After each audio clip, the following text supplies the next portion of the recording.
Kan? Akhirnya terpaksa berhijrah ke Madinah. Kita baca sikit ayat. Ini ayat tentang Nabi ya. Surah At-Taubah, surah ke-9 ayat 40. Yang ada Quran semak, yang ada handphone tengok, yang tak ada apa tidur. Quran pun tak ada, handphone pun tak ada, tidur.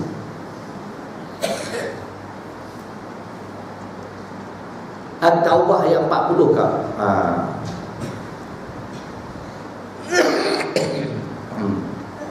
Batuk ni teruk, tuan-tuan. Doktor kata tak boleh lama. Paling lama pun saya boleh hidup insya-Allah 40 tahun lagi.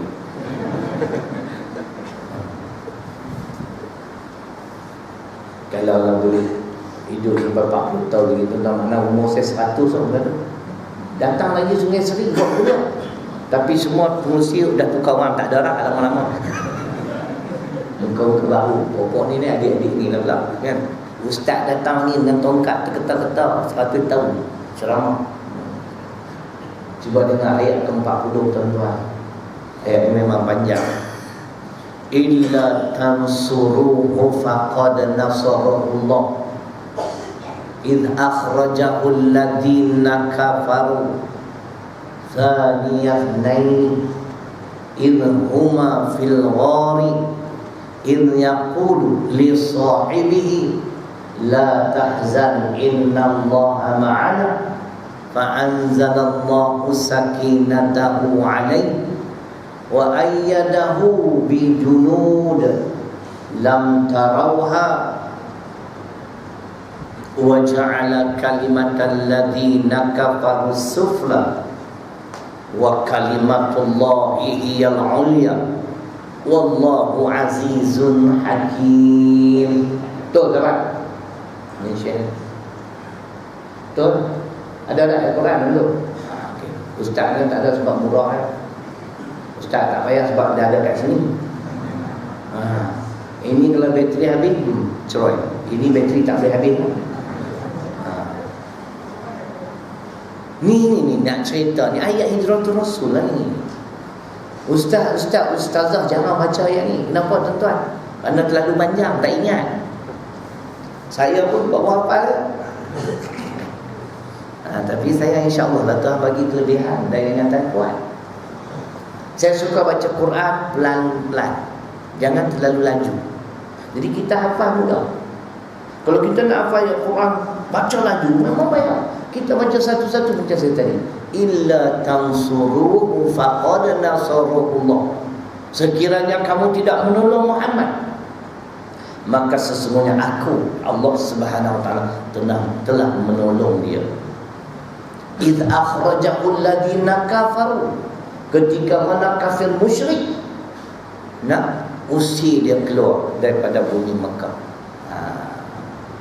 Thaniyatnaini idh huma fil ghari. Yang siapa? Ada dua orang dalam cerita ni. Muhammad sallallahu alaihi wasallam dan seorang sahabat yang cukup akrab, Sayyidina Abu Bakar. Ketika mereka berada di dalam Gua Sur. Dalam Gua Sur, tempat persembunyian. Maka ketika itulah Nabi menyatakan menyatakan kepada Sayyidina Abu Bakar, la tahzan innallaha ma'ana. Janganlah kamu berduka cita. Sesungguhnya Allah bersama-sama dengan kita. Kamu jangan fikir kita dua orang, ada Allah yang ketiga. Kalau kita 3 orang, Allah yang keempat. Kalau kita 5 orang, Allah yang keenam. Ma yakun min najwa thalathatin illa huwa rabi'uhum wala khamsatin illa huwa sadisuhum wala adna min dhalika wala akthar illa huwa ma'ahum aynama kanu thumma yunabbihuhum bima 'amilu yawmal qiyamah innallaha bikulli syai'in 'alim. Tu kata tu. Dan tak betul lah belakang. Betul tak surah apa? Tak tahu. Saya pun tak tahu. Surah Mujadalah ayat saya baca ni. Ayat yang tadi innallaha la tahzan innallaha ma'ana Janganlah kamu berduka cita. Sesungguhnya Allah bersama-sama kita. Ya. Boleh saya baca ayat untuk Mujadalah ayat 7. Sebab ayat Quran ini tuan-tuan dia banyak persamaan.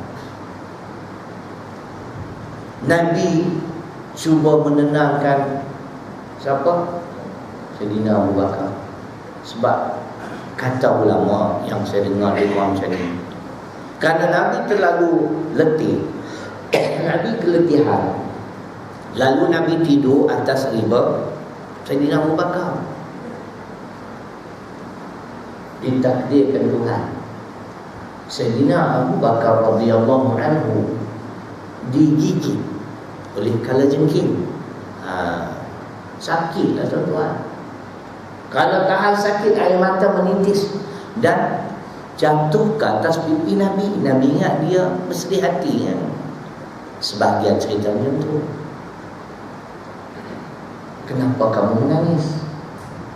Adakah kerana kamu sedih meninggalkan kampung halaman, anak-anak kamu, harta kamu? Nabi ingat dia menangis kerana itu. Bukan. Baru dia beritahu, aku digigit oleh kalajengking, aku tahan sakit. Nabi tuan-tuan, bomo tradisionalnya, bangun terus baca apa kita tak tahu, diludak kat kaki yang digigit tu, dengan izin Allah sembuh. Kita kalau bangun ludah tuan-tuan, kunci manis terus, kenapa tahu? Kan? Sebab air ludah kita bukan ada apa.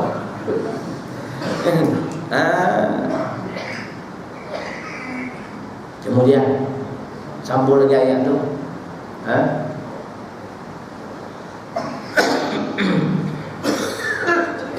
Setelah Nabi berkata kepada sahabatnya, janganlah kamu bersedih hati, sesungguhnya Allah bersama-sama kita. Lalu Allah turunkan ketenangan ke atas Nabi sallallahu alaihi wasallam. Walaupun kamu bakal meninggalkan kampung halaman, nak pergi ke tempat baru, jangan bimbang. Di penghujung Allah beritahu, wa ayyadahu bi junud, dan aku telah menolongnya dengan tenteraku, lam tarauha, yang kamu tak dapat melihat mereka. Siapa tuan-tuan? Malaikat. Nanti kita cerita lagi. Yang baru sampai malam ni cerita Muhammad sallallahu alaihi wasallam je. Ayat-ayat yang saya kaitkan dengan Nabi sallallahu alaihi wasallam. Kami telah membantu dia, kami telah menolong dia dengan tentera kami yang kamu tak dapat lihat, malaikat.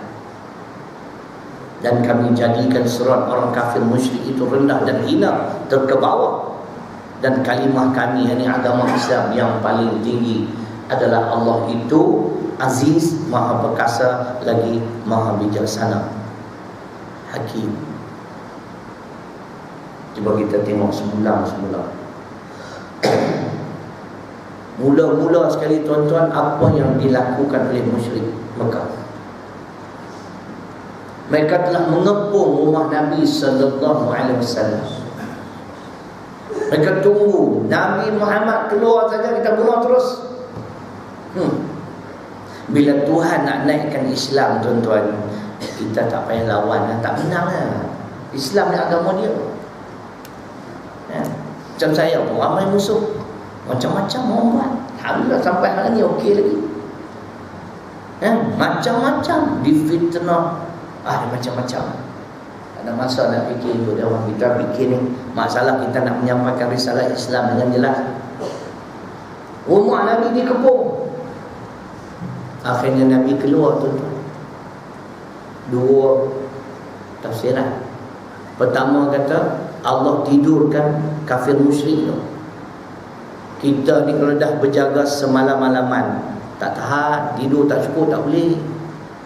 Malam saya pergi cek darah 156 dia betul. Saya tak pernah tinggi macam tu.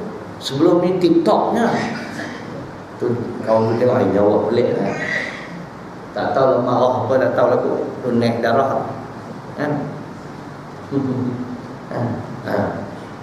Jadi pandangan yang pertama menyatakan Allah tidurkan tentera musyrikin ini. Sebab tu Nabi kedua mudahnya. Pandangan kedua menyatakan tidak. Mereka tak tidur, tapi mereka tak perasan Nabi keluar. Tuan-tuan, pernah tak berlaku tak ada tuan-tuan? Kita nak cross jalan raya dengan kita, tengok belah kiri clear, belah kanan clear. Bila kita cross, adanya motor datang, motor basikal. Ada tak? Pernah kan? Mungkin begitulah caranya. Mereka tak perasan, tak tidur, tak perasan kata Nabi keluar. Kata ulama, dia tambah lagi ulama ni pun. Nabi keluar dengan membaca ayat ke-9 surah Yasin. Ayat apa tuan-tuan? Wa ja'alna min baini aydihim saddan wa min khalfihim saddan fa aghshaynahum fa hum la yubsirun tu mereka tak dapat melihat.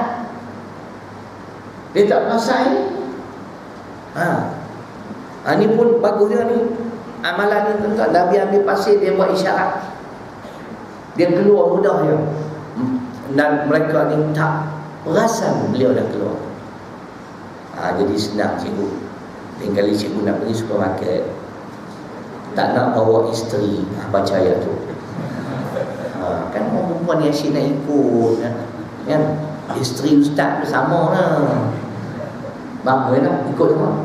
Sibuk sungguh kan? Tu saya tengok dalam internet dia syok juga tuan-tuan. Cerita orang baru kahwin dan dah lama kahwin. Cuba dengar. Bila baru kahwin, dia set dekat handset ni darling. Baru kahwin tu, tahun pertama. Bila keluar darling, tu bini dia. Bila dah 6-7 tahun, home, rumah. Dia tukar rumah.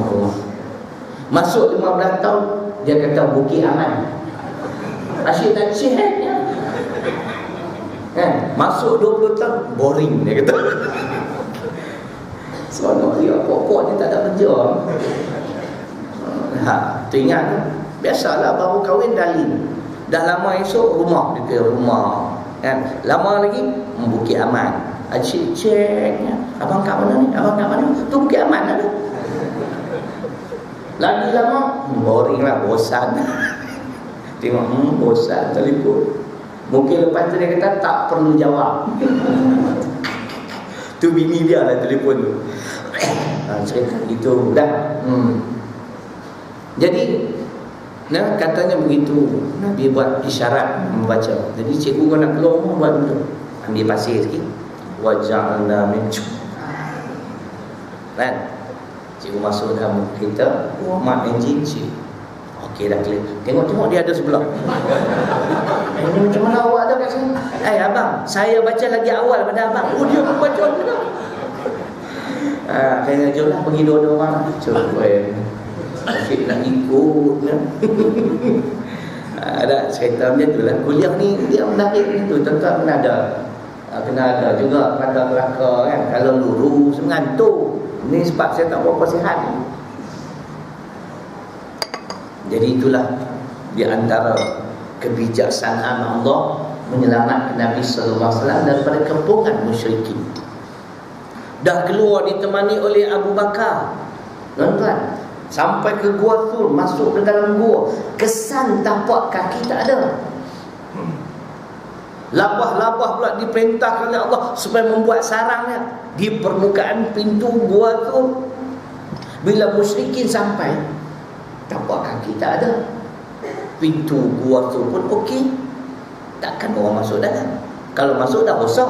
Betul tak? Ni kebijaksanaan Allah. Mereka pun pulang semula dengan penuh kehampaan. Nabi keluar dengan Sayyidina Abu Bakar, meneruskan perjalanan ke Madinah. Ini pun ada cerita lagi. Yang menjadi penunjuk jalan ialah Abdullah Uraqiz. Abdullah Uraqiz ni juga adalah kafir musyrik. Dia pun musyrik juga, kafir. Persoalannya, kenapa Nabi mengubah beliau? Pertama, beliau boleh dipercayai. Yang kedua, beliau ini mahir jalan pintas, jalan shortcut ke Madinah. Atas dua faktor inilah Nabi mengubah Abdullah Uraqiz.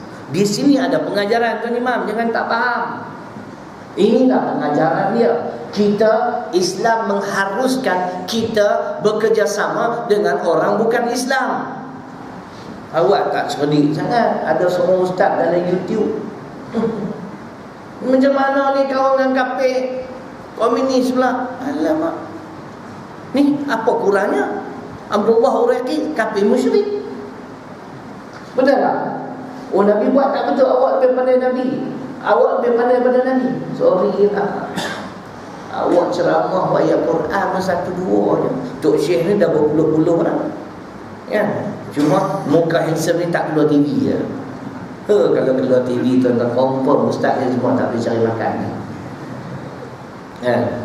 Tak percaya bagi saya keluar. InsyaAllah mesti ramai yang berminat. Oh, ustaz ni hebat. Quran hadis tak payah tengok. Tengok muka surat tahu. Ya. Tak percaya tuan-tuan pergi tanya Ustaz Azhar Idrus. Tanya soalannya, siapa idola anda? Dia akan sebut Syahrilo. Kalau tak percaya sudah. Kan nak bohong tuan-tuan. 2 bulan sudah saya dekat Putrajaya.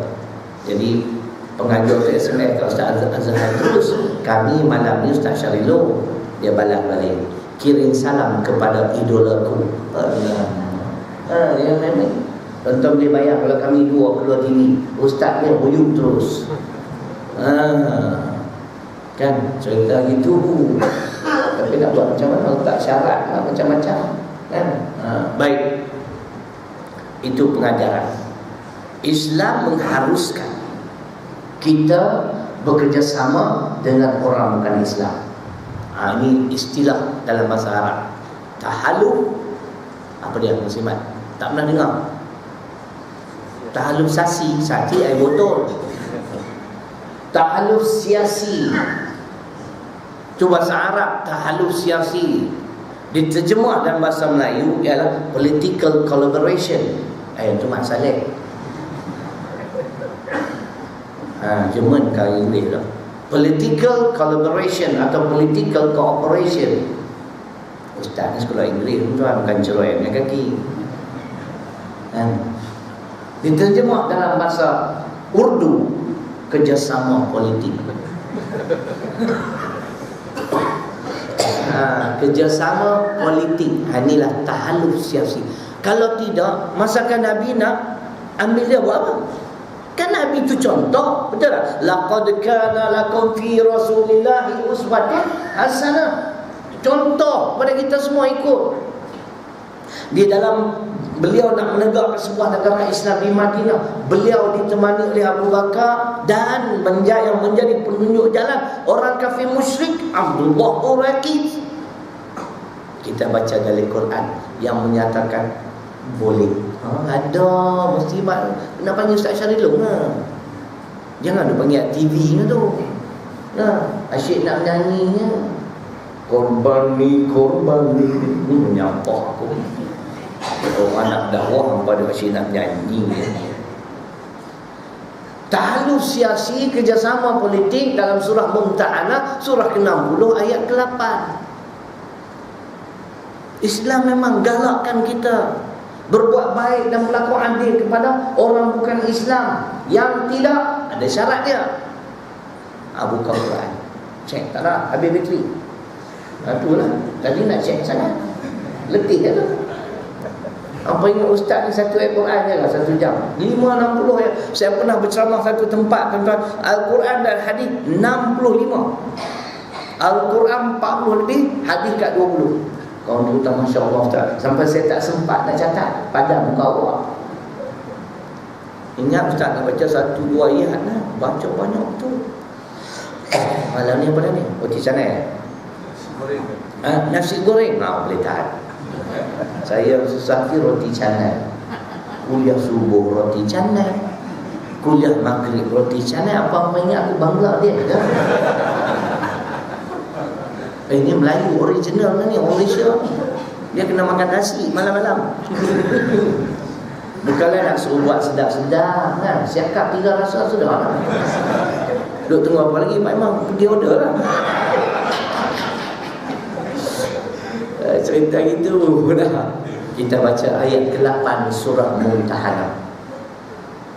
La yanhakumullah anil ladina lam yuqatilukum fid din wa lam yukhrijukum min diyarikum an tabarruhum wa tuqsitu ilaihim innallaha yuhibbul muqsitin. Betul muslimat?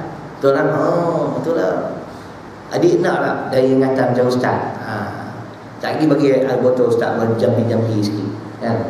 Cucu saya baru setahun 3 bulan tuan-tuan. Hari-hari dia minum air jampi natur dia. Setahun 3 bulan cakap Arab pun faham lah. Iftabah, dia pergi buka pintu. Khuz, dia ambil. Khuz idza buka, ambil kasut awak. Dia tahu. Cerdik macam datuk dia. Nama apa hebat, Muhammad Asy-Syafi'i. Tapi tuan-tuan, nakal ya Rabbi. Kepala aku pun dia lanyap.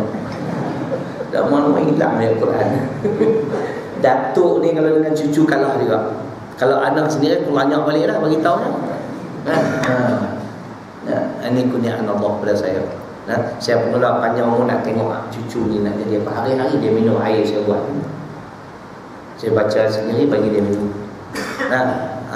Tapi dia banyaklah boleh bahasa Arab. Tahu dah semua. Rambut, syahrul, batnun, semua dia tahu. Dari kecil kita nak asuh. Saya kata kat menantu saya perempuan, pastikan anak awak 6 tahun dah boleh baca Quran. Didik dari awal. Kalau umur saya panjang, saya nak tengok insya-Allah dia hafaz Quran. Sebab anak saya seorang pun tak ada yang hafaz Quran. Harap namanya Muhammad Hafiz tak hafaz Quran pun. Cerita gitu. Ini ayat dia. Cuba dengar. Allah Subhanahu wa taala tidak melarang kamu daripada berbuat baik dan berlaku adil terhadap orang-orang yang tidak memerangi agama kamu dan tidak mengusir